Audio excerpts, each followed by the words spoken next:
Tonight, Speaker of Parliament stirs controversy, demands urgent review of the Constitution to cap the Supreme Court numbers after President Akufo-Addo nominated 2 new judges to the Apex Court. We are being called for to look at the issue of a full complement of the Supreme Court. Should we be 13? Should we be 15? Should we be 20, 40?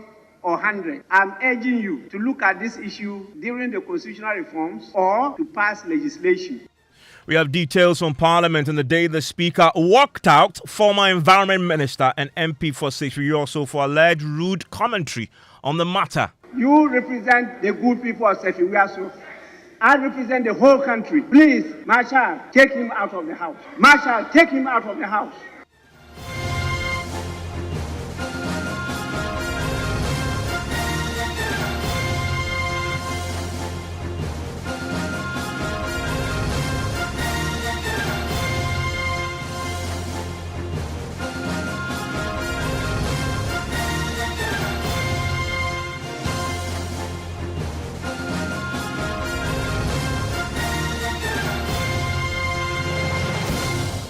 And top story is brought to you by Telecel Connecting Energies and Holy Insecticide Spray and Coil.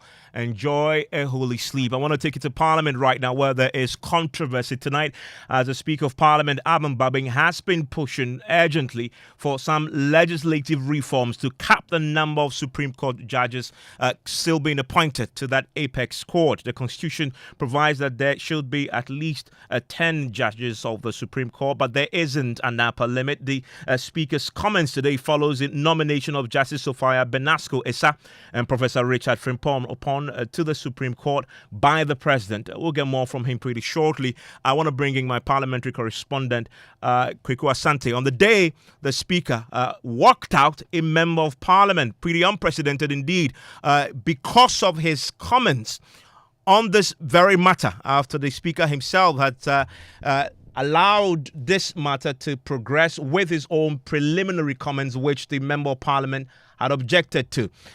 Kweku joins me on the line right now. Kweku, let's talk about this. Now, did the Speaker give any reason for his commentary that there is an urgent need to reform the Constitution to place this upper limit? Well, no, Evans, the Speaker of Parliament was making comments right after reading that letter that had come from the President of Ghana nominating those 2 persons to the Supreme Court. It was during that he made some comments about why he believed that the President's letter had stated that he wanted a certain minimum of judges at the court. The President, the Speaker of Parliament referenced that and said that the Constitution of Ghana only presents a lower limit. And in fact, if you look at the lower limit the Constitution sets out, that is only 9 judges. 9 judges, the lower limit. It doesn't provide an upper limit. And so the Speaker of Parliament says, given that there's a penchant of presidents to continue piling up the numbers, and in particular, President Akufo-Addo appointing close to 20 since he assumed office, he believes there must be an urgent conversation to be had either through a legislation or through the constitutional review reform for a cap to be placed on the number of persons appointed to the Supreme Court. You have to apply the new standing orders in this matter.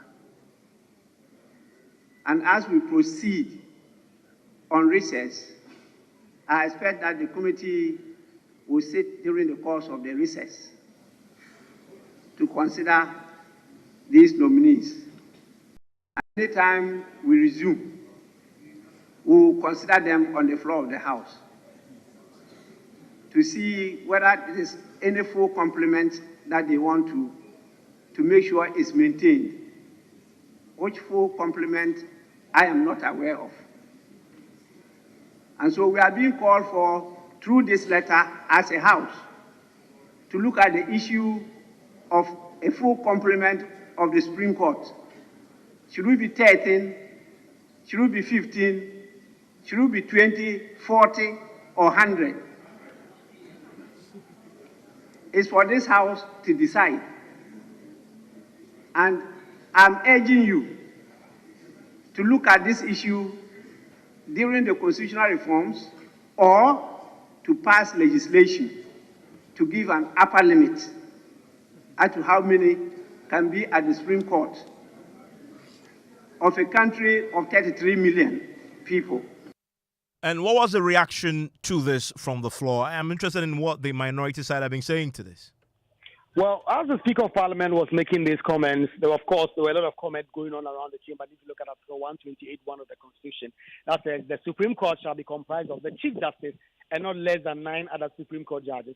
But the minority already having signaled that the President seems to be appointing too many persons. We first heard from Emmanuel Lamakufibua, who's the Deputy Minority Leader, who said that Parliament would need a lot of time, and he does not expect that these appointments that have come in now will be railroaded. And in fact, Parliament has barely a week to sit before it goes on break and resume later in October or November. He says the House needs a lot of time to be able to go through this process, get the nominees, present a report to the House before a decision will be taken. You rightly pointed out the concerns of majority of Ghanaians and frankly members of Parliament on the limits of the Supreme Court judges. And more importantly, Right Honourable Speaker, we just engage you on the time left for this Parliament to go on recess. We have barely 1 week. And obviously, these are very serious appointments that the appointment committee must do a very good job on.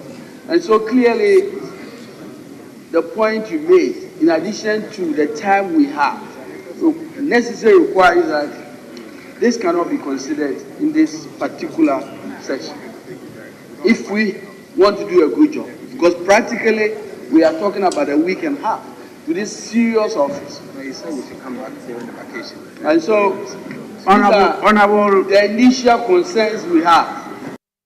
So that is the Deputy Minority Leader there, Kweku. But on the majority side, the MP for Seshiri also took on the Speaker and incurred his wrath.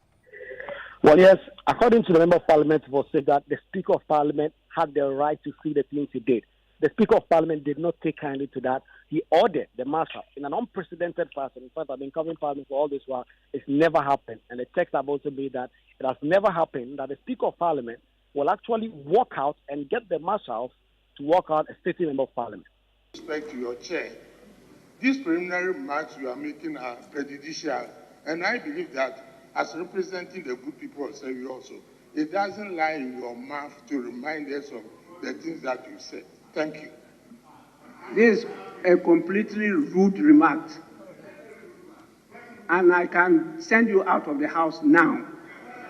It lies in my authority to do so. You represent the good people of Sefiwiaso. I represent the whole country. Please, Marshal, take him out of the House. Marshal, take him out of the House. I will not entertain such disrespect. It lies in my mouth.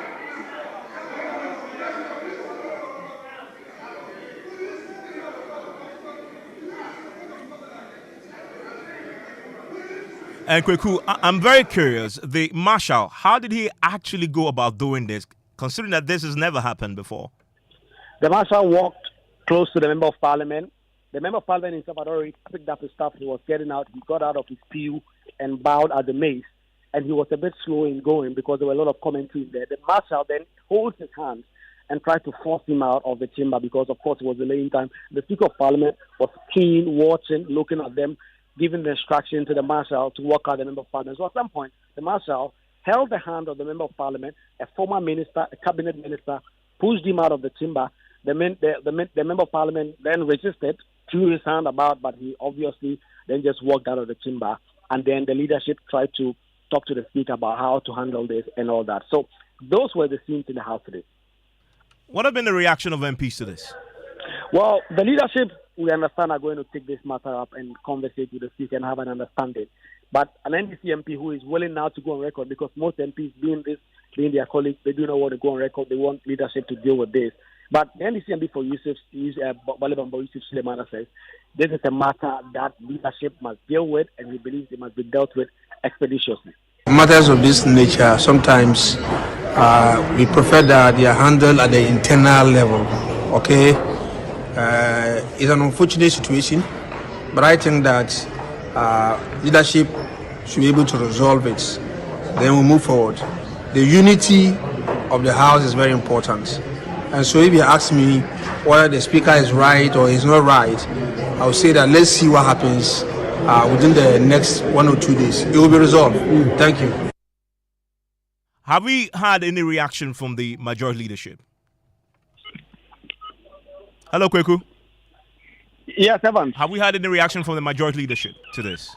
Not yet. In fact, we understand that they are going to meet the Speaker of Parliament. They are probably going to do so with the Member of Parliament to try and get some understanding. In fact, if you look at the standing of this, once the Speaker of Parliament walked him out, the Member of Parliament could not return to the Chamber of Parliament for the whole of today. He didn't.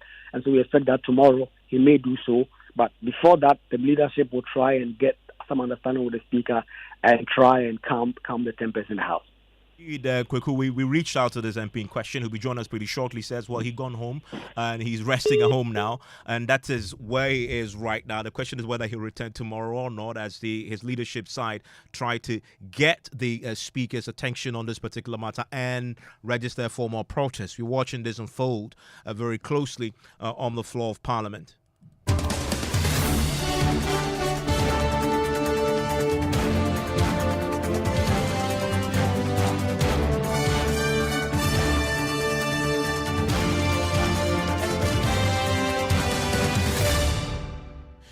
Joining me right now is Xavier Kudju. He is the spokesperson for the Ghana Bar Association on that substantive matter of capping the number of Supreme Court judges one can appoint, a president can appoint to the Supreme Court. Also joining me is Roxing Nelson. The Fiabekbo is a member of Parliament, but also has a stake in this particular matter and joins me on the line right now. Roxing, thanks you for your time here on Top Story. Also to you, Xavier. Hello, Roxing. Do I have you? Hello, Roxy. Great to have you. And were you on the floor when this happened, when the Speaker asked the Marshal to walk out your colleague from the majority side, the MP for Sisiri also? Yes, I was.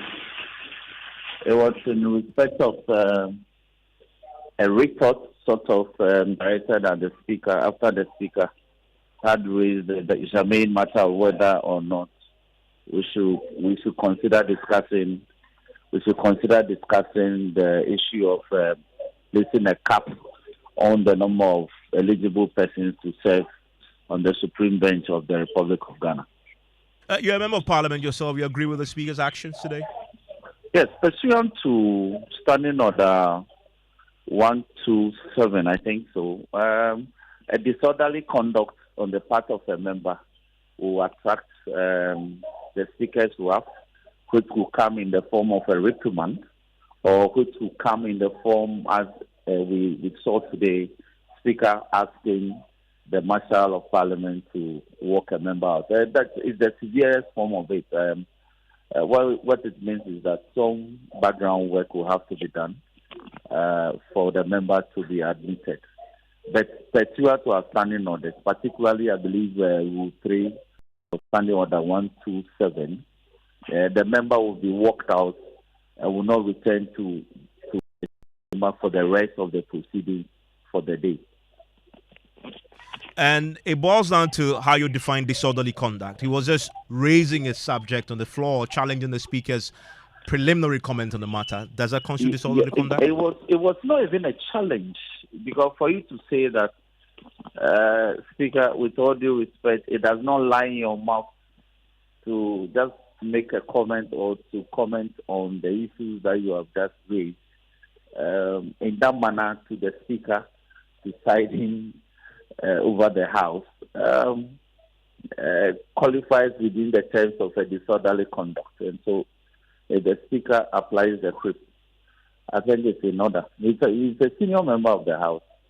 And I think that what happened today will be a guide in terms of the ethics and standards expected of every member to follow.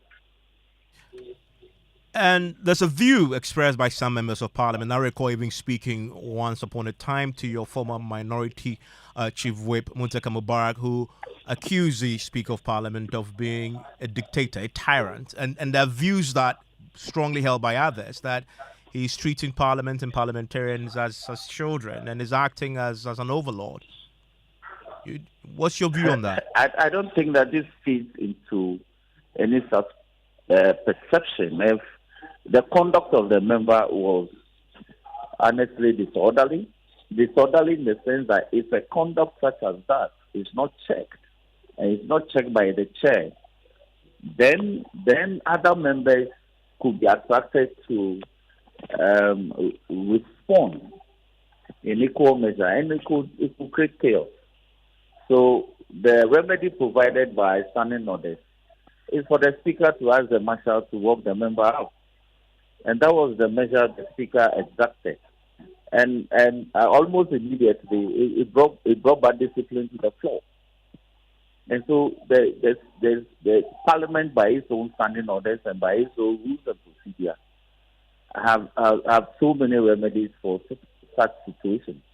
And I believe that having been exerted today, the Speaker cannot be accused of treating Parliament as a school or as a classroom where he presides as a head teacher or class teacher over us. There are clear standards and ethics that are to guide our conduct on the floor. However, aggrieved you are by a comment by a member or even a comment by the Speaker, you are supposed to deal with it in a decorous manner and not to, as it were, held words and make comments that clearly amount to disrespect to the chair. Stay with me to the substantive matter, and the MP in question will join us pretty shortly. But to the substantive matter, I want to bring in Xavier Kujit now. He speaks for the Ghana Bar Association. This matter is one that the Ghana Bar Association itself has had to deal with recently.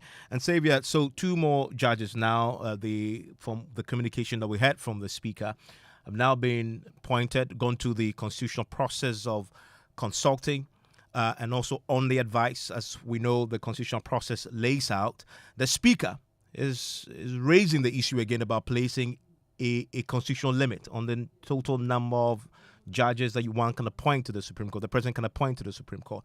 What do you make of his stance tonight? Is this one that the Bar Association agrees with? Evans, thank you very much for the opportunity and good evening to your listeners. If you recall, sometime on your show, I said it will not be out of place for us to place a cap because the Constitution gives us only a minimum. It doesn't give us a maximum. So the President can come and decide to say that he wants to work within the tenets of the Constitution. But let us also not forget that we have a conventional number that we have been operating with all this while. These two nominees, to me, practically are to replace two retired judges. I think one is here to retire in August, Justice Maria Mowusu and Professor Kute, who retired, I believe, in sometime last year, October or so, if I'm right. The CJ's new request for the conventional number to be increased to 20, I believe, has nothing to do with this. But with this additional two nominations, should they go through the process successfully to mean that we'll have 17, then practically the CJ's request now will not be 5, there will be 3, making it 20, because in her request she was categorical that she wanted a conventional number of 20 to be operating this. So as to whether we should have a cap by having a constitutional review or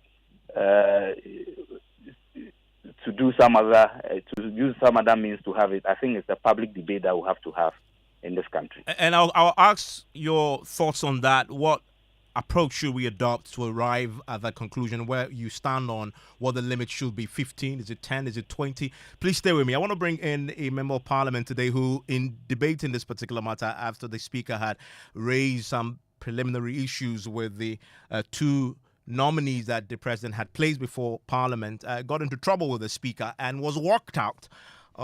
And the Speaker asked the marshals to do so. Dr. Kweku Efriye is MP for Sitri. He also joins me right now on the phone. Dr. Efriye, thanks for your time here on Top Story. Thank you very much. Do you agree that your conduct was disorderly, warranting marshals to walk you out? That was extreme from the Speaker. I'm surprised, and still I haven't even gotten over the shock. What shocked you? What shocked me is that I was speaking what I was thinking, and there was no disrespect, no misconduct on my part. In fact, he gave me permission to speak. But you see, what happened, maybe it will take a little bit of a time. Because I thought that the speaker went out of his own remit. When president communicates something to you, especially with regard to this appointment, I know the atmosphere has been poisoned. But in this instance, my understanding was that 2 judges who are going to retire are going to be replaced. And then he proceeded to advise us how to listen to what Ghanaians and he imputed that there were too many judges on the Supreme Court and whatnot. Look, when it comes to the substance, I have the opportunity to, contribute to the debate. I will show that Ghana, our Supreme Court, is not loaded, but that is another day. What is it for another day? What I'm saying is that the way the speaker went about this matter, he was supposed to be an umpire or a referee, and then to bring this matter, of course, to our attention. Of course, he can advise us on certain issues, but the way he went, he obviously he was pursuing a certain path, and he had even given one NDC member even to contribute towards that direction, i.e., that the Supreme Court, there were too many judges in the Supreme Court, and Ghanaians were not angry and whatnot.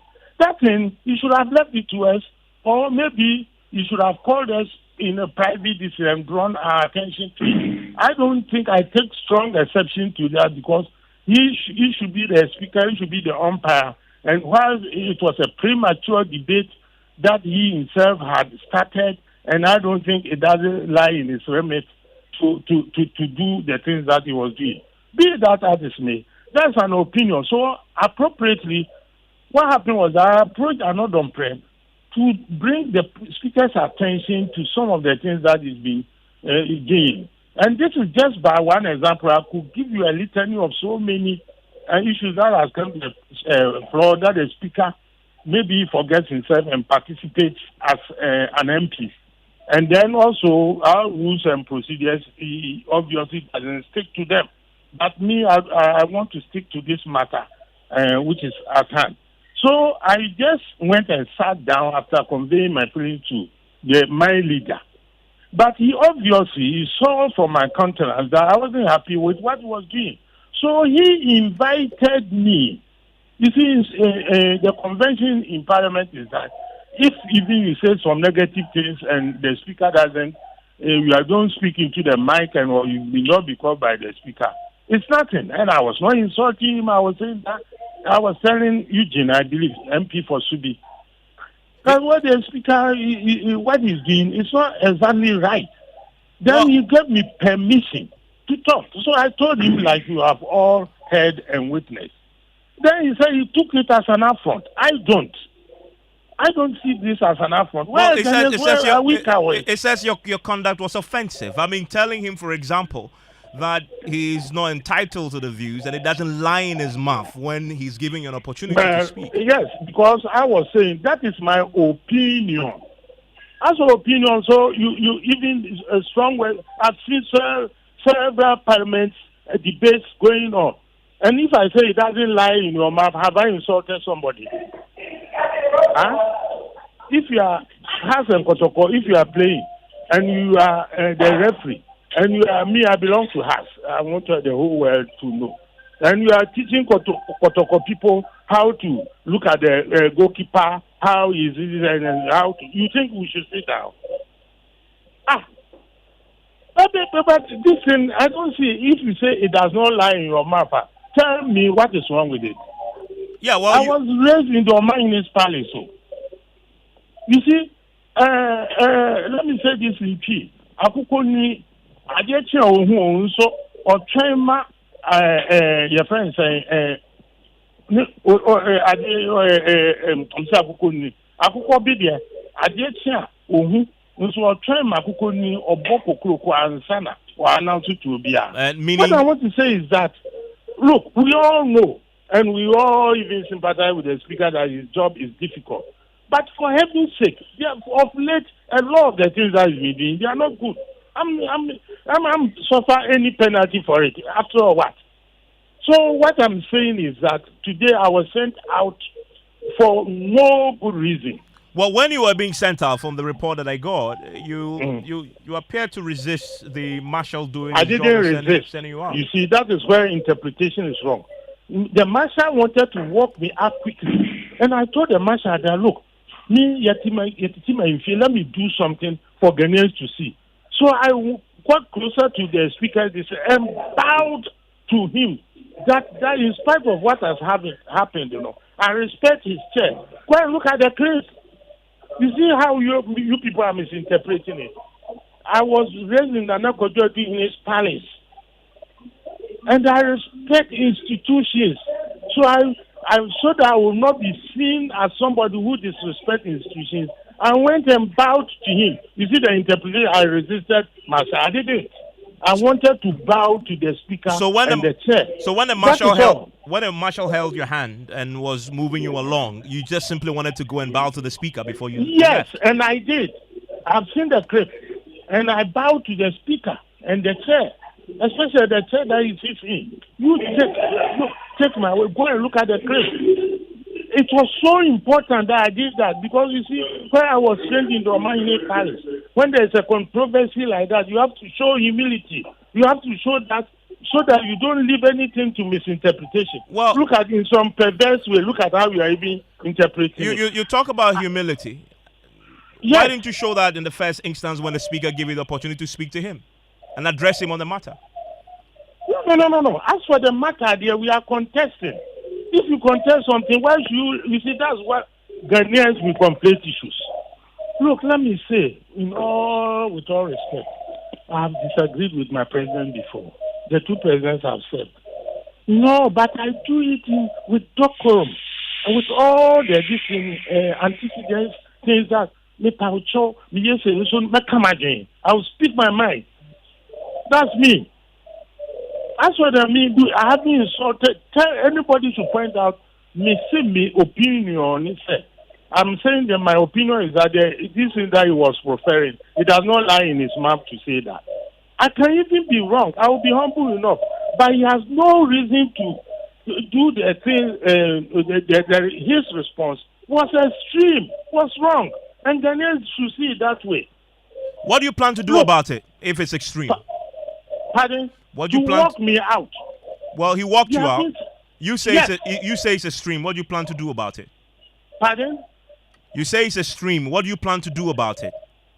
What am I trying to do? What do you plan to do about you being walked out? No, I don't want to anticipate what I will do in the future. I don't know. In fact, I wish this thing were over. I don't like drawing. Have you complained to your leadership at all, or you? Yes. You don't understand. That is where I went to complain. I want to stick to the substance. I don't want to see how I was treated. That one is a small humiliation that I'm willing to suffer. So you feel humiliated by this? Yes, absolutely. And the people of Sevios. That's why that's why I made reference to my constituency. And then he said he represents Ghana. Then I represent the people of Sevios. So if you humiliate their representative for speaking his opinion on matter of procedure and process, that I think I'm not insisting even that I'm correct. I'm not. But in my opinion, it was wrong. That's why I will stand by it. Humiliated, but you will not take any further action. Oh, but what action? What action, Ghana? We could say. Listen, let's move on, please. You're back in the house tomorrow, and if you get an opportunity again, you would raise your objections to the speaker. Why not? I was brought in by the people of Seriosu to express my mind, and I've been like that. Oh, you guys have not been following me. I have not been following, even in matters of policy. Sometimes even I disagree with my own government. You guys, I mean, I don't want to blame you. Ask about the rules book. Look, look, in this matter. Look, if you want a little bit of the substance, people are saying that so many judges. Look, I schooled in the United States. We have got 50 states. We have got Supreme Court of Louisiana, Supreme Court of Washington State, Supreme Court of New York, Supreme Court of Alabama, Mississippi. Look, Ghana, we are a country of litigants. You know that I've spoken to my colleagues, my friends in the judiciary. You know the workload on them. So you're fundamentally. So you're on the substantive matter. Let me give you an example. Because of time, on the substantive matter, you fundamentally disagree with the Speaker that we should place a cap on the number of Supreme Court judges. Well, we can debate the cap, but the way the remarks we were making and trying to work as a this, and I wanted an open debate, including such controversial subjects or even LGBTQ and all. They deserve to be heard. You cannot say that under my watch this thing will be passed. I'm saying this now because that statement, I wasn't even happy with that one too. But except to say that I'm against it, and the evidence is there. You have some judge, the contributions are made to that legislation. Let me bring you your colleague Nelson Roxing Dafiame. But Roxing, a cap or no cap? You see? Hello, Roxing. Hello? Roxing, a cap or no cap, Roxing? Yes, the framers of the Constitution didn't contemplate a cap. And when I began practice sometime 2009, 2010 in this country as a lawyer, we didn't have several or divisions of the Court of Appeal outside of Accra. In Accra, we had Court of Appeal, Civil Division, Criminal Division. Today, we have Court of Appeal sitting in other regions. So they come to Parliament and they make the case that they need more judges to superintend proceedings in this court. So if tomorrow it becomes necessary for us to have more Supreme Court judges, that will be the case. But the point truly being made today is whether or not, within the circumstances that we find ourselves and within the nature of the case law before the Supreme Court as we speak, do we need additional judges in addition to the judges who are presently handling matters before the court? That is the argument.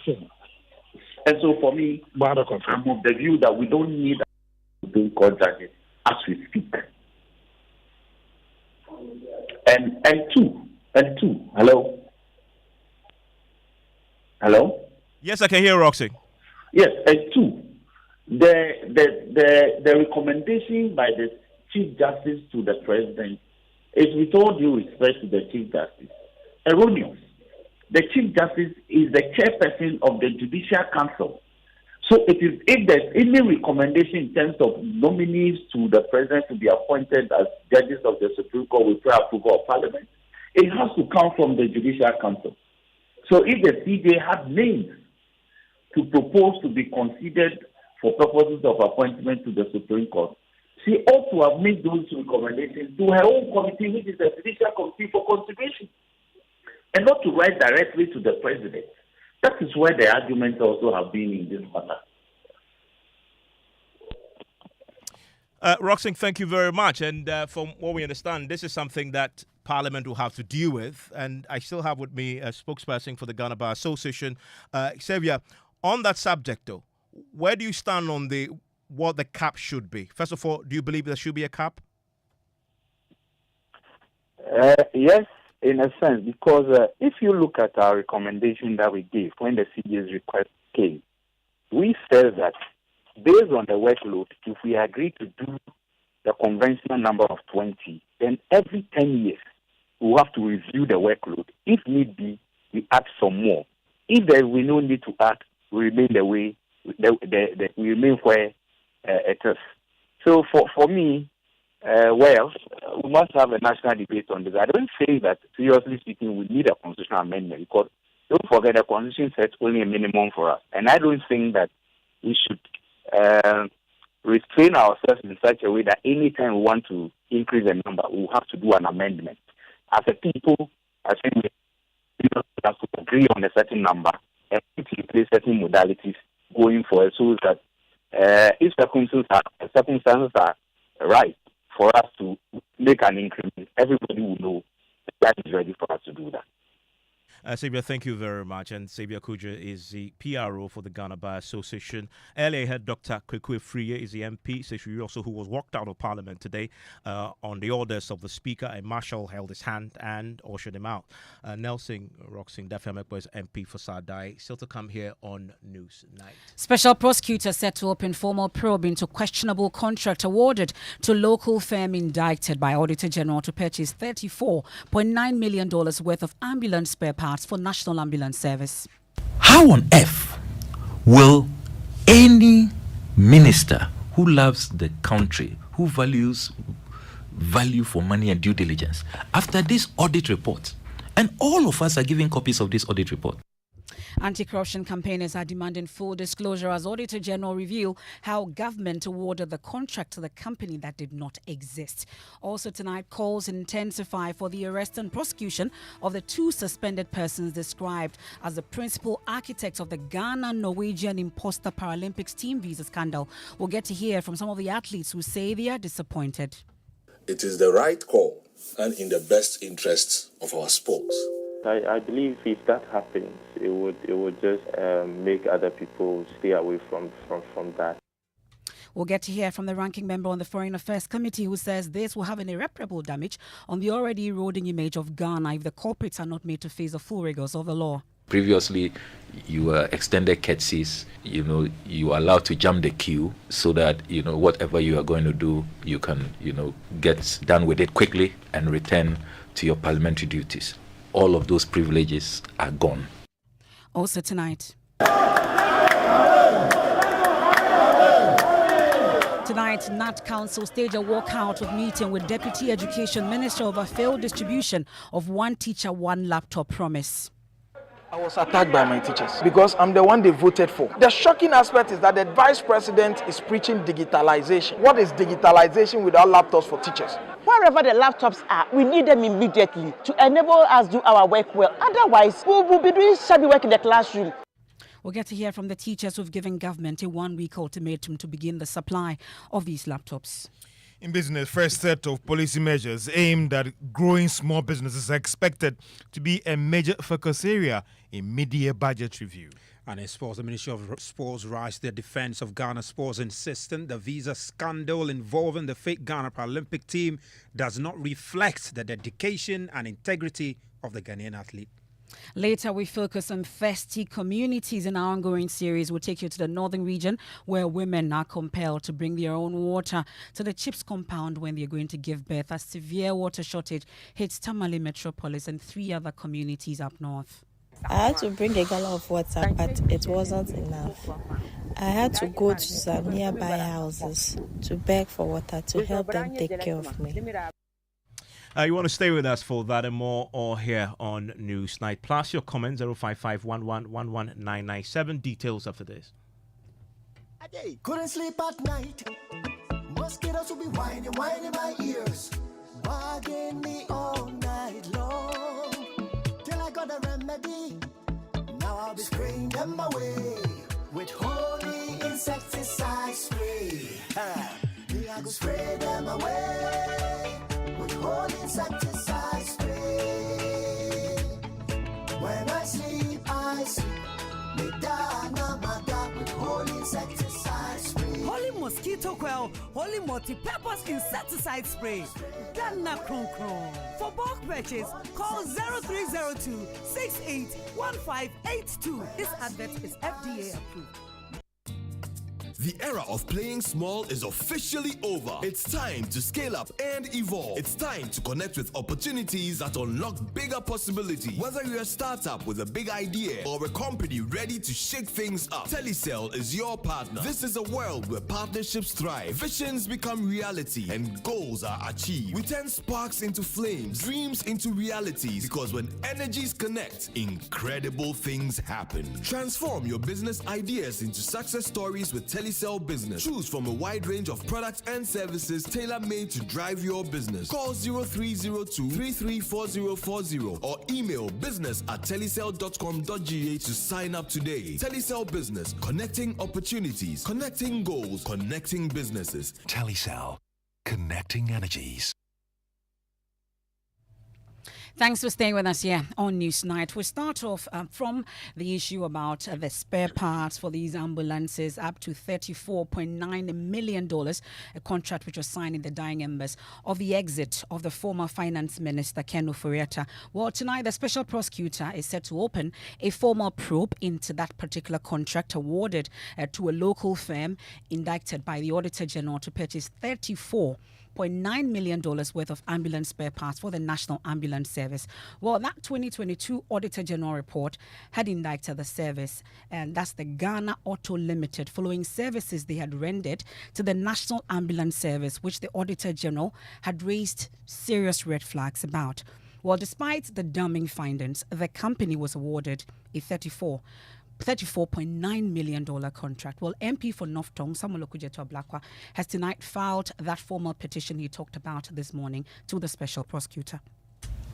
How on earth will any minister who loves the country, who values value for money and due diligence, after this audit report, and all of us are giving copies of this audit report, particularly the Ministry of Finance, all ministers are giving copies. The Ministry of Health will have a copy.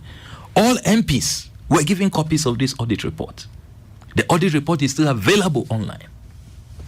Why will you? Is it the performance audit report of the Auditor General on fleet management of the National Ambulance Service? Exactly. And you go through.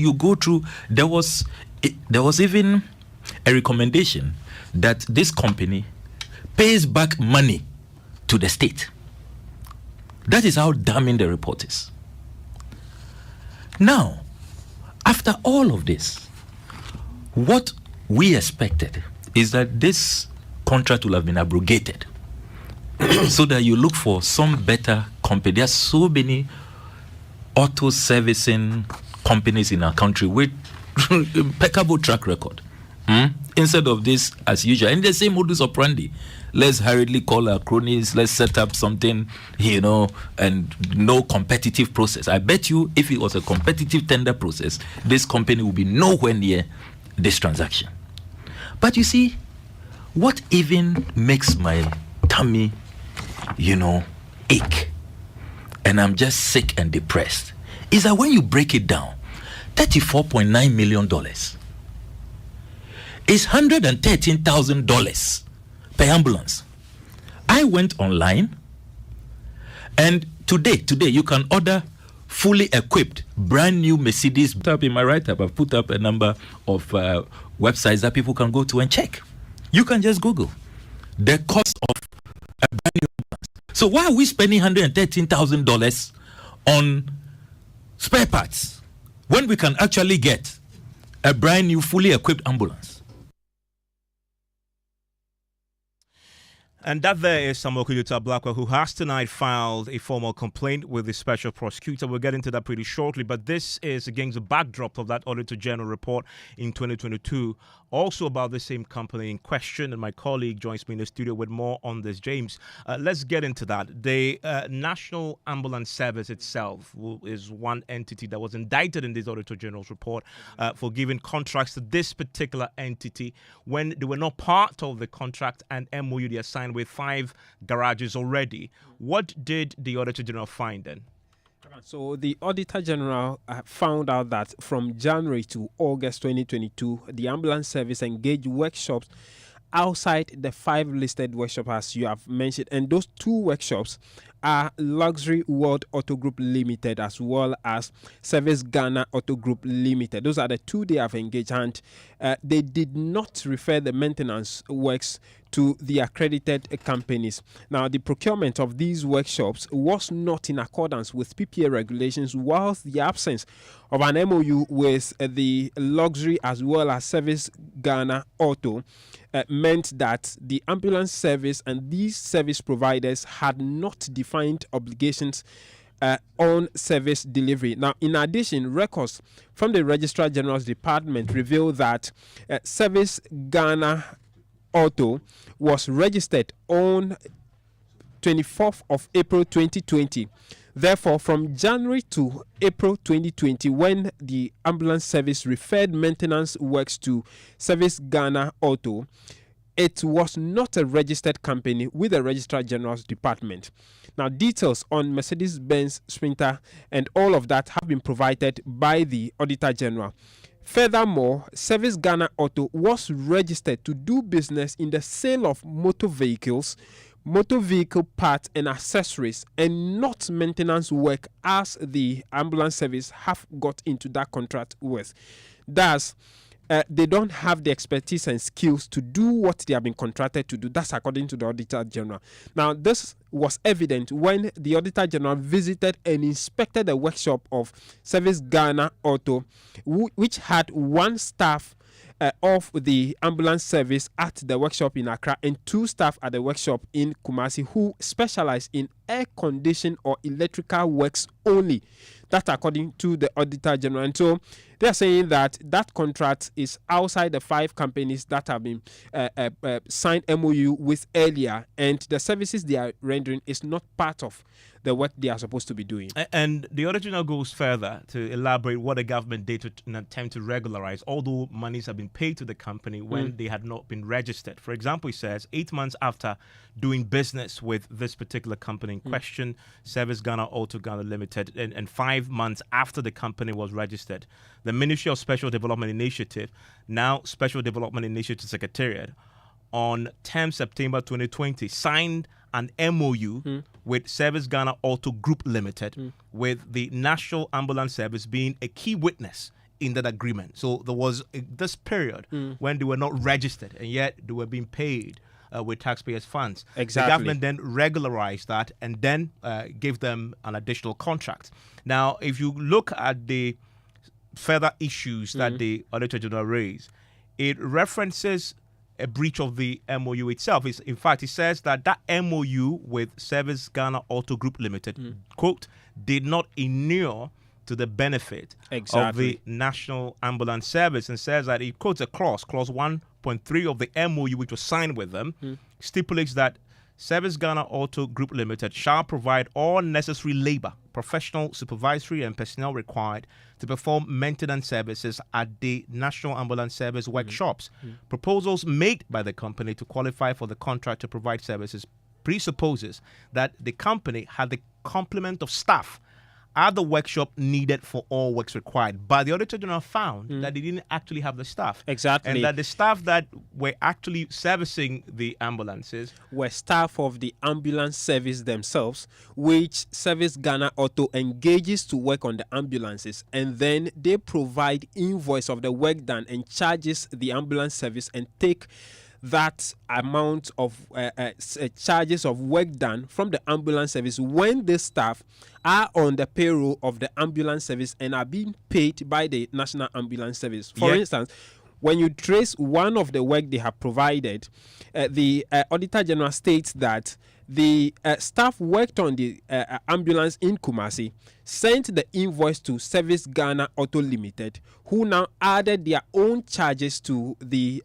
payment and then sent that back to NAS to pay on behalf of for the work being done. So according to Auditor General, the entity in question, the Service Ghana Auto Group Limited, they were receiving payment to render the service, and yet the service were rendering, we're still charging it to the National Ambulance Service. And the National Ambulance Service, they were asked to respond to this. And, quote, they agreed to the findings and recommendations for implementation. So they had no objection, that they agreed that indeed this happened. And in Parliament today, we're getting some reactions to this. The MP for Doma East has been speaking to this. He says only $10 million have so far been paid to this company. It is quite unfortunate to defame someone of amount of money that he has not paid. And then you put out there saying that he has paid that amount when you know that if you critically analyze the document, that amount of money that you are talking about has not been issued. So why are we going out there making it look as if that the man has paid an amount of money that is extreme? If you calculate all the monies that my brother put out there, it sums up to 120 million, of which the minister approved. Indeed, in his submission, he said he approved 34 million on the 9th of February. The minister approved only 10 million on the 9th of February. This is it to the controller. All that I'm telling my brother is that whatever he's doing in protecting the public purse, in trying to protect the country's whatever it is, we may be happy, but he should take his time in doing this so that he may not put people in a position that they don't find themselves due to his haste in trying to make some, maybe have a scoop, if I may say, the you media guys that you call it. So what I'm trying to tell my brother is that, I think it's honorable to go back, record those documents. I apologize to Honorable Ajimamenu and Honorable Kenofrata, knowing very well that, maybe yes, I thought I got the dates right, I got the documentation wrong, I got the dates right, but the documentation were wrong. Probably I'll go back and get it right. And I don't think it will hurt him. It's rather will put him and put his credibility as he has always, placed it at a higher level. Well, on the subject on the morning show today, Samakutu Blakwa indeed said that only $10 million had been authorized by Ken Ofori-Atta. The remainder of the $24.9 million is one that is outstanding. In fact, had said that once the special prosecutor had investigated it, we can save this country $24.9 million. So he did not say on the morning show today that all $34.9 million had been paid. In fact, he joins us right now on the telephone line. Mr. Kututa Blakwa, let's start with your petition to the OSP. Have you filed it? Yes, I can confirm that the petition has been filed at 4 p.m. today. I was at the office of the special prosecutor, armed with all the documents on this really scandalous transaction. The OSP acknowledged receipt and give you any assurances what might happen next? Yes, the documents have been received, and I will be submitting some more documents which have now come in my possession tomorrow morning. The OSP indicates that they will assess the petition and they will be writing formally to me. That is if they have a prima facie basis to open investigation. So I'm waiting for the letter from the OSP, which I will share with you and the Ghanaian public. What's your expectation here? What do you want out of this? We have an opportunity to stop this hemorrhage. $24.9 million will be paid in the next few days if we don't rise up and act. This is an unconscionable transaction.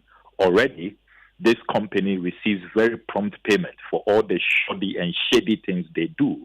If you read the Auditor General's report, they are using staff of the National Ambulance Service. They don't even have adequate staff. This is a company that is engaged in over-invoicing, according to the Auditor General. Indeed, when they were engaged, they were not even incorporated. I've never seen anything so horrendous. And as we speak, between 2020 and 2023, this company has been paid 115 million Ghana cedis. So the $34.9 million, out of which $10 million was paid on the 23rd of February this year, is a new deal. So this $34.9 million, you need to add it to the 115 million Ghana cedis this company has already received. And this is a company that, according to the Auditor General, should have been blacklisted. This is a company that should not have been engaged at all.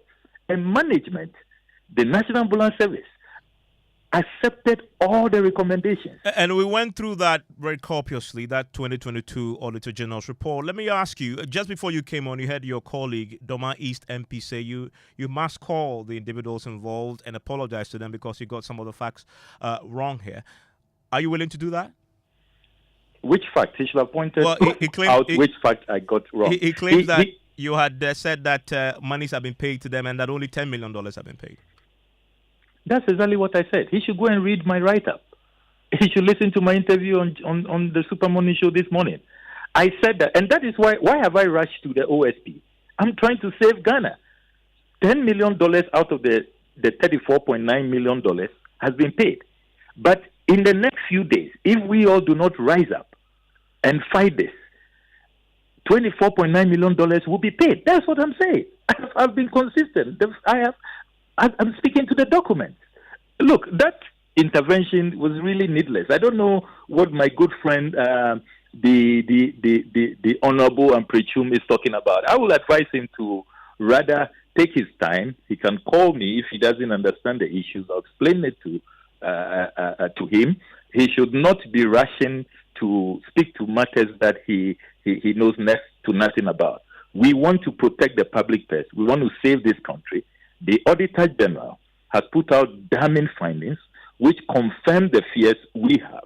The Minister for Finance, who was leaving office, should just have left quietly. He had no business approving this $34.9 million transaction. I mean, how on earth will we be spending $113,000 on each ambulance for spare parts when that $113,000 can get us new, fully equipped, modern ambulances? I mean, what's going on here? Mr. Okujablaka, thank you very much. And the MP in question who had raised these matters with journalists in Parliament is Paul Chum Berima, the MP for Doma East. And I want to quickly bring in Adam Senano, who is the anti-corruption campaigner. They're taking keen interest in this particular matter. Mr. Senano, what do you want to see on this particular matter? The OSP petition has been filed. Is that enough? Well, yes, that's a good start. The tale itself is just so unbelievable. One begins to wonder whether any of our systems are working, because I'm wondering how they could proceed to make these payments without having checked all the boxes. I mean, a company that's 4 months old does not meet the public procurement process in terms of single sourcing. How this could happen is just unbelievable. So let's see what the OSP will find, because you need to do some preliminary work to understand who was involved, how do we manage to make this payment, and then we can draw substantive conclusions. And if people must be prosecuted, we should make sure they are prosecuted. I'm grateful. That's Adam Senanu, the anti-corruption campaigner on this particular matter. Share your thoughts with us, 055-1111-997. And the calls are intensifying now for the arrest and prosecution of 2 suspended individuals described as the key architects of the Norwegian imposter Paralympics team visa scandal. According to a statement from the Ministry of National Security addressed to the Ministries of Youth and Sport and Foreign Affairs and Regional Integration, one para-athlete, Nana Entry, has been detained by the Norwegian authorities, while the coach of the team, George Jim Fijesi, met his untimely death shortly after being admitted to the Oslo University Hospital following his collapse on 28 April 2024. Well, according to Samson Dean, president of the National Paralympics Committee, his signature was forged to obtain visas for persons who were not members of the Ghana National Paralympics team, ostensibly to represent the country at the marathon in Oslo, Norway. So that's the story so far. We'll get to hear more on this, but first, my colleague Maxwell Agbagba has been to the Secretariat of the National Paralympics Committee. Here's his report. Here at the offices of the National Paralympics Committee, not much of activity is happening here. We met a lady here who works with administration unit who said she cannot speak to the issues in the media and that we should speak to her superiors on Tuesday when we come here, because she has not been given clearance to speak to the issue. So she's the only one in the office. We did not meet any of the para-athletes also here. We were told by some of the people we've been speaking to that they usually converge at the Accra Sports Stadium, where they regularly hold their training sessions, especially when it's getting closer to a tournament. Some of them who we've been speaking to on condition of anonymity say they are scandalized by what has happened, and they think that it will affect their chances of any future travel for any tournament. I've been speaking to the National Paralympics Committee, the president of that committee, Samson Dean, and he says that 2 people who all work within the disability sports area are the principal architects of this act. He wants them arrested and prosecuted. Reporting for Joy News, Maxwell Agbagba.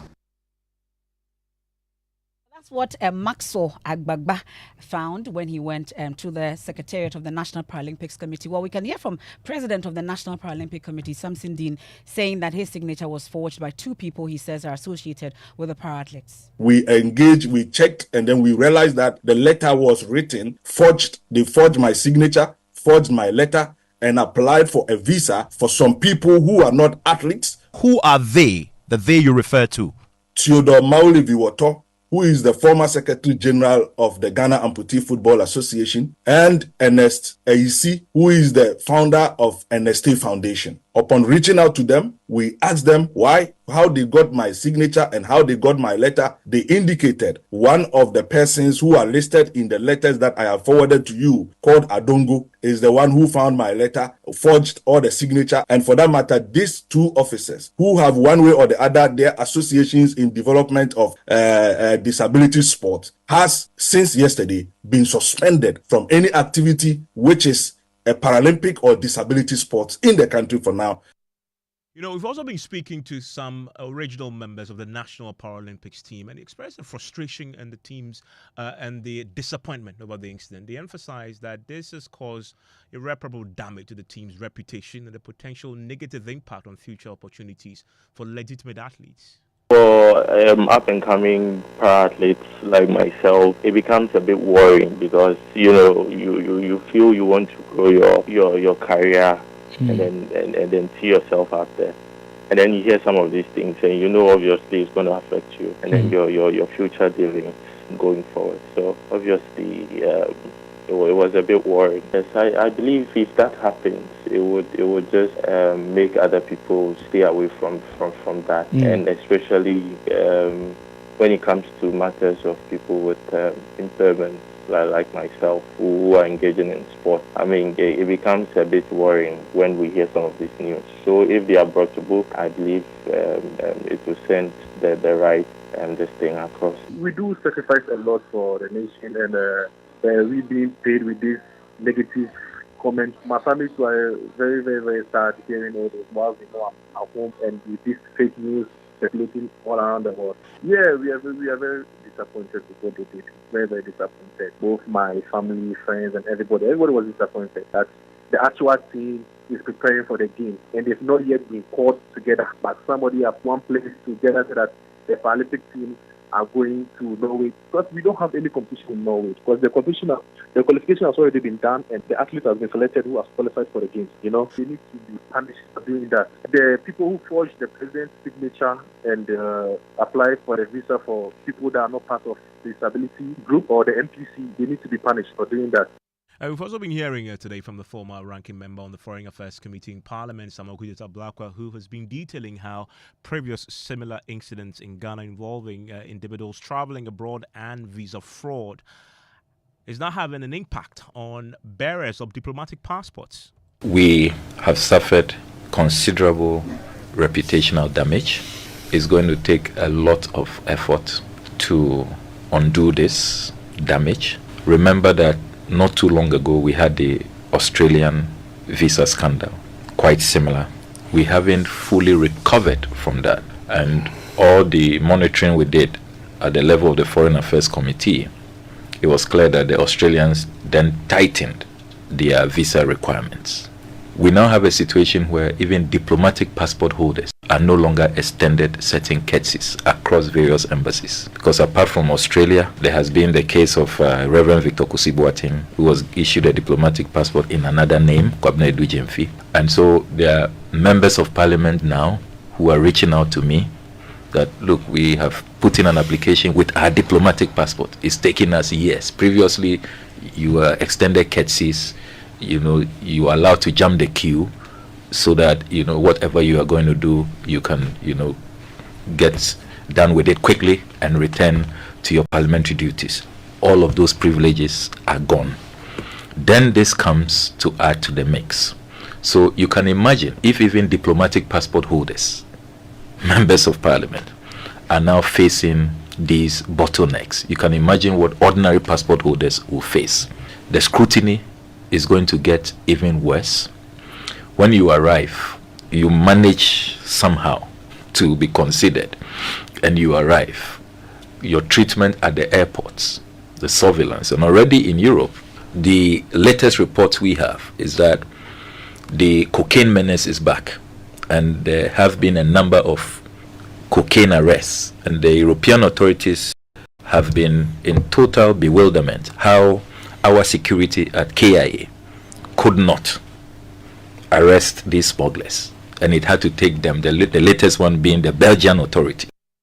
But my colleague Nathaniel Atto has been following this very closely and joins me with the latest developments on this. And now there's been a bit of a back and forth on this particular matter. And you spoke to the National Paralympic Committee boss over the weekend. What more are we learning tonight? Well, thank you, Evans. What it now requires is that immediately the Criminal Investigations Department has to crack their whip and set themselves into motion. This is because when you take a look at all of the facts of the case, that has been brought to the fore now, there are many elements, okay? There is an element of alleged forgery. Now, there is possible, and of course, obviously because we live in a very legal environment and we are guarded by laws, you quickly want to refer to the Criminal Offences Act, specifically Section 18 and Section 16, which gives a certain understanding of fraud.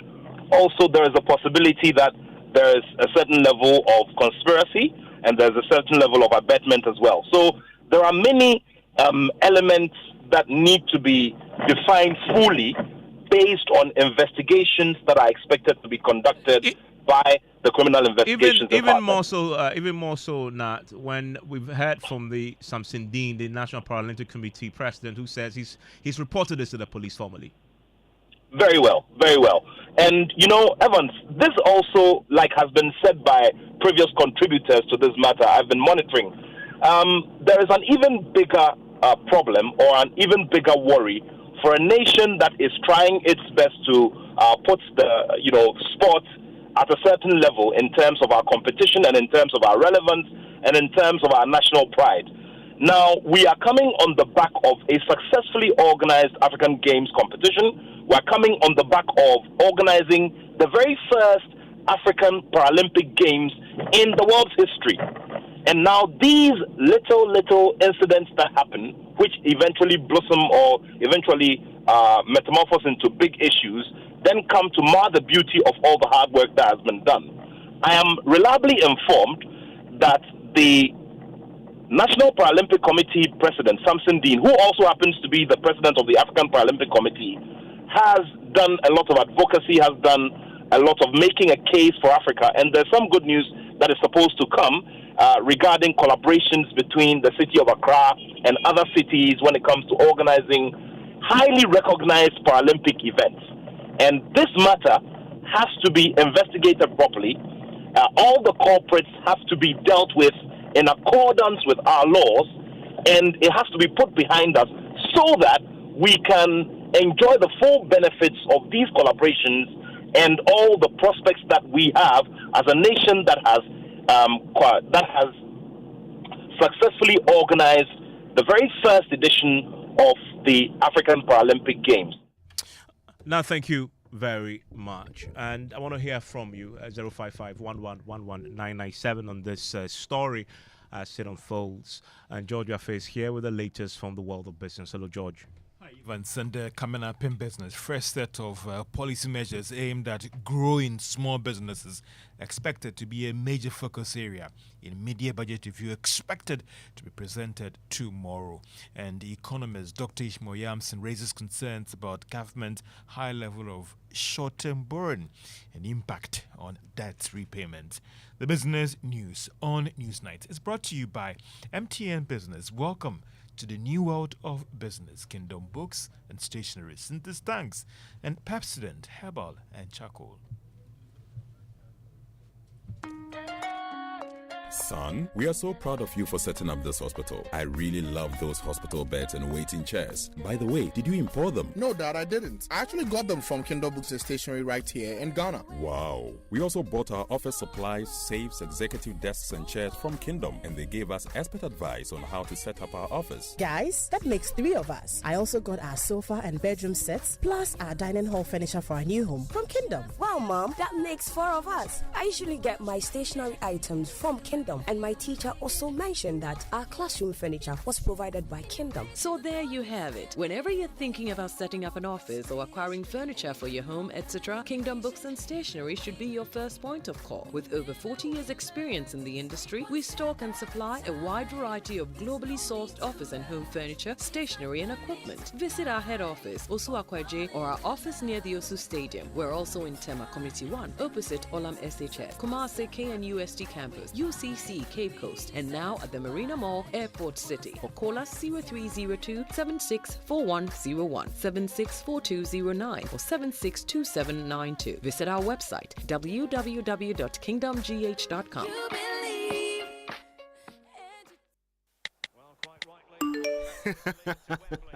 Hey, so as for you, every day you are just pressing your phone. Why? Are they paying you? They are, Oma. Eh? The more I use my MTN, the more points I get. And I can use those points to get airtime, data, and even discounts at shops and restaurants. Hey, so that is why all of you are always pressing your phones. And you won't tell us, so that we can enjoy some. Oh, ma. There's always more to enjoy with MTN Rewards. Just keep talking, testing, and browsing all day, every day to collect your points and use it to redeem amazing offers and discounted freebies right away. There's so much available for you. So dial *550# and get your reward today. Let's go.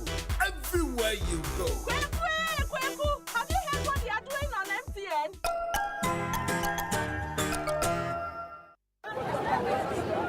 Choboy! Yeah. We have a new leader in town. Obiarenti. Amanfo. Me don't want Sibebre. When him say my baby, maybe mamu more charcoal for whiter teeth. More charcoal. Not only that, maybe mamu lemon. More lemon. Zinc for fresher breath. More zinc. And fluoride for stronger teeth. Introducing the new President Charcoal Pack with more power with a combination of charcoal and lemon for naturally whiter teeth. Grab yours now. This advert is FDA approved. The luckiest *712#. Luck is everywhere for everyone, yeah. Welcome and now for a daily *712# and found no regrets. A side comma investors are a striking gold. A comma health workers are a diagnosing luck with precision. A side comma that tough guy who couldn't hold back his tears. Say a comma passionate fan on also entering containing a joy. After to the seamstresser or turning a hard-earned stitches into a bundle of happiness. And now, a comma if you say your next big win is right here.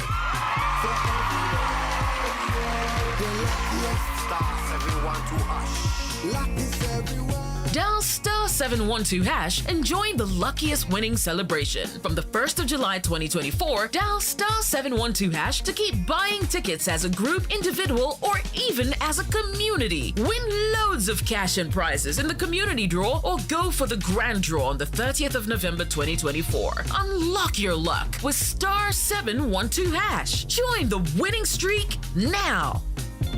The luckiest *712#. Luck is everywhere for everyone, yeah. The luckiest.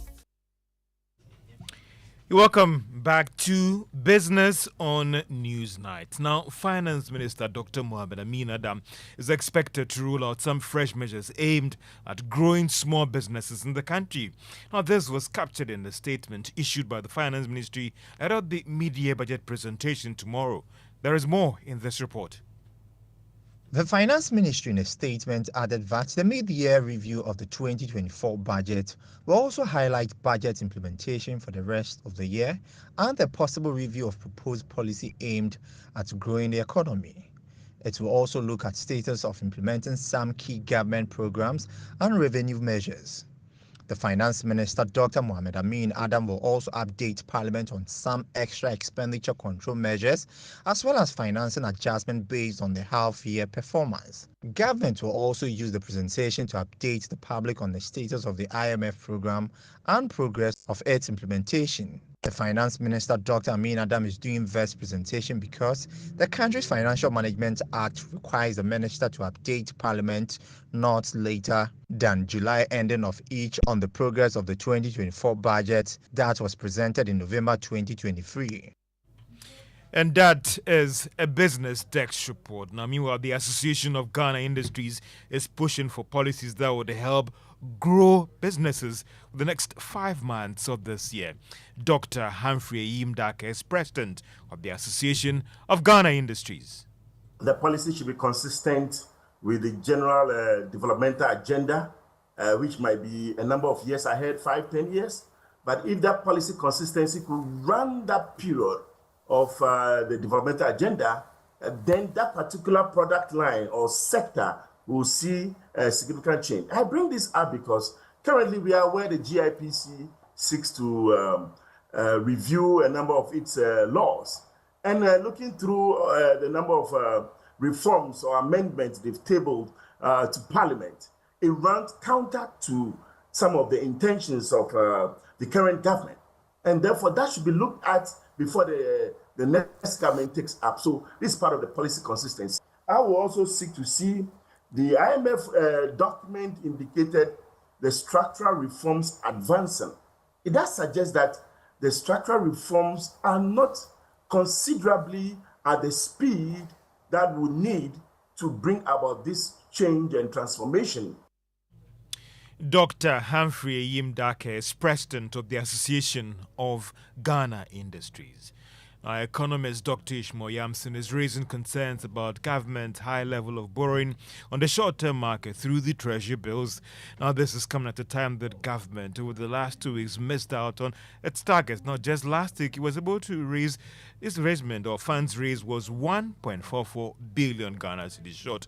Dr. Yamson is worried about the impact of this on the country's debt repayments and commitment to these investors on the local market. Meanwhile, the doors to the euro market hasn't opened yet. Yeah. So the only access to government today, that's why, and I'm sure you know about it, that every week they have to go and borrow money. T-bills, yeah. T-bills, short term. Yeah. And we knew from the days I was a student in economics to today that you don't borrow short term and to go and build a road. You don't.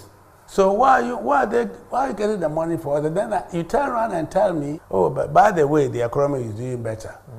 With what money? So you are borrowing money short term to meet with current expenditure, salaries, and all those things. But you tell me, our salaries have begun to delay. Our salary payments have begun to delay. When was that? The last 2 months ago, yes. 3 months ago. And those are signals that we had in the 70s, in the 80s. And I keep saying to myself, if what I thought 20 years ago was never going to happen again, and I'm beginning to hear the same things today, then I get. Dr. Ishmael Yamson is an economist. Now, president of the African Export and Import Bank, Professor Bernard Orama, is urging Ghana and other African leaders to negotiate for better conditions when negotiating with the International Monetary Fund. He insisted that African countries must benefit from their membership status of the IMF and demand for better treatment. He was speaking at the launch of the African Alliance Multilateral Institutions in Accra. They must go and get their rights from the IMF. The only problem we have is that when they go, they must make sure that the way they treat them is the same way they treat an European country when they go to ask, just like Greece, the way they treat Asian countries. That's the only thing I think African countries should demand. Professor Benedict Orama is the president of the Africa Export and Import Bank. And that's all for business on Newsnight. Thank you very much, George. And Ms. Bao is here with sports. Hello, Ms. Bao. Yeah, hello, Evans. Let's start from the camp of the Black Princesses, and they will be participating in the FIFA Under-20 Women's World Cup in Colombia. It will be the 7th time they will be making an appearance in that competition, and in all of these instances, they have failed to advance beyond the group stage. Now, their head coach, Yusuf Bazigi, has been engaging the press ahead of the competition next month, and he says the team's target remains to make it to the knockout phase. We are motivated to go again and make a mark because we are all looking forward to breaking that jinx. So we've made the girls aware, just as we, the technical staff, are also aware. So we don't need anybody to task us to do that job. We know how difficult it is. It's not by saying, but it's a very Herculean task. But we'll do all that we can to go beyond the group stage before we think of any other thing. The Black Princess have been put in Group E alongside Austria, New Zealand and Japan. Now, following that visa scandal that the fake Paralympic team was engaged in, the Sports Ministry, in a statement they released earlier today, rose to the defense of Ghanaian athletes, where they insisted that the misconduct does not reflect the dedication and integrity of the entire sports fraternity. And they've promised that they will dig into this and ensure that all the guilty parties are brought to book. Evans, that's it for sports. It's time now for our Thirsty Community series, and tonight we're putting the spotlight on 4 communities in the northern region where women must bring their own water to the CHIPS compound before they can give birth. The growing demand for water in the Tamale metropolis, that's Sanorigu, and nearby areas has led to severe shortages. According to UNICEF, 76% of households in Ghana risk consuming contaminated water, with the northern region being hit especially hard. My colleague Martina Bugri has today's Thirsty Community series. Water plays a critical role in every health center. Every step of the way, water is needed, but the 4 Chiefs compound has no water source to help in providing service. The 4 Chiefs compound offers delivery, but one challenge that faces the facility is water crisis. Nurses sometimes have to travel into the communities to look for water or buy from their own packers to work. And at times to get water is a big difficult for them, and also the nurses do go around and then fetch water to the compound, and they even sometimes buy pure water sachets to the facility. We are joining some women in the 4 community to get to understand some of the challenges they went through during childbirth at the facility because of lack of water. That's why. These 2 women, Ibrahim Rashida and Sweba, said it is during the raining season they have water, but during the dry season they have to buy from water vendors or travel several kilometers in search of water.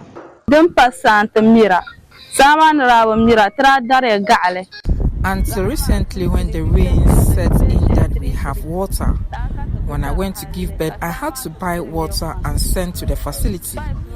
We buy a gallon of water for either 2 cedis or 3 cedis, which is too expensive for us.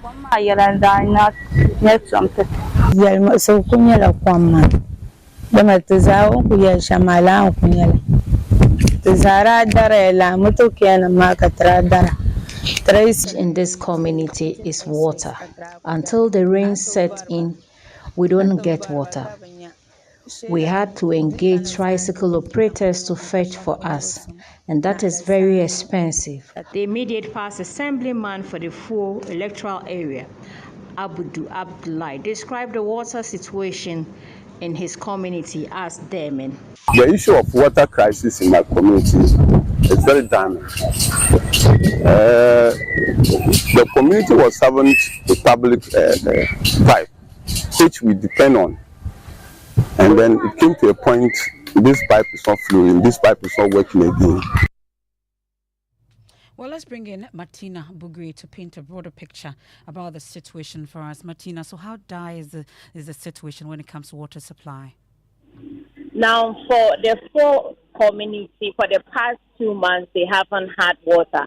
But other adjoining communities, some have gone 4 months, some have gone 5 months without water flowing through their pipes. So the major source of water for the four community as we speak now is the dam. So these women would have to rely on the dam for house chores and any other activity they want to use water for. But because when it comes to delivery, you need clean and portable water, they would have to buy from these vendors to be able to get the service at the CHIPS compound. And so for water situation in the northern region, it is critical. A lot of homes do not get water and have to rely on hand-dug wells, ponds, and dams to survive.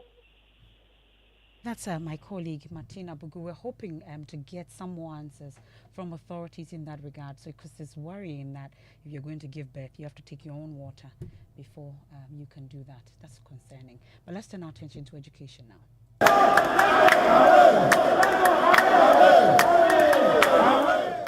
And sounds of National Council members of the Ghana National Association of Teachers not preventing Deputy Education Minister Professor Kingsley Nyako from delivering a speech as they demand full distribution of laptops to the over 50,000 teachers across the country. Well, in utter discontent over failed promises by the government, the National Council of the Ghana National Association of Teachers also staged a walkout of the meeting with the Deputy Minister for Education. Well, my colleague Emmanuel Barikweku was at the opening ceremony of the annual National Council meeting of teachers, which was consequently disrupted, and filed this report.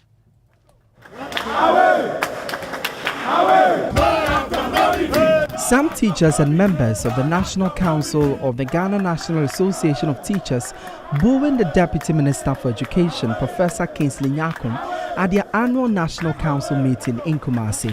They prevented the Deputy Minister from delivering a speech on behalf of the government as the council prepared to open their week-long annual meeting.